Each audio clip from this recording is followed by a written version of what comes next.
Thank you, Chair, and Madam Commissioner.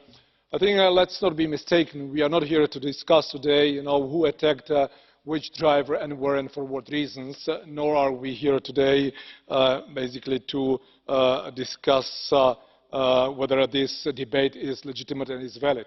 We would then put aside the two important issues. On one hand, the lack of secure parking places, and on the other hand, the lack of ability of the member states to implement the legislation which is in place. In this connection, it is worth mentioning that the driver is responsible for the truck, and it is also responsible for what the truck carries. As the Commissioner has already made it clear, we do have 20 guidelines which say clearly that the member states should be providing safe and secure parking facilities, plus minus every 100 kilometers. In addition, I would say that there is also an EU requirement for parking operators to provide information about the availability of these parking spaces, but Member States' compliance with this requirement is, if I may say so, basically a joke.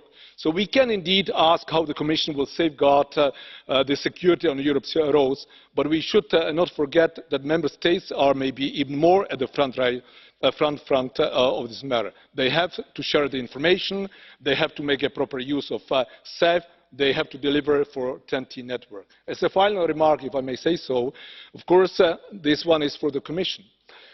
We are in a situation that we are to be implementing a legislation which soon we are to agree upon, but we have a lack of parking places. So in reality, is it realistic to expect that we will be in a position to implement this legislation in the foreseeable future, in the next few years, if the Member States today do not comply with the legislation which is already in place? And I think that this is something that we should well remember the moment we will be negotiating and approving the new mobility legislation. Thank you.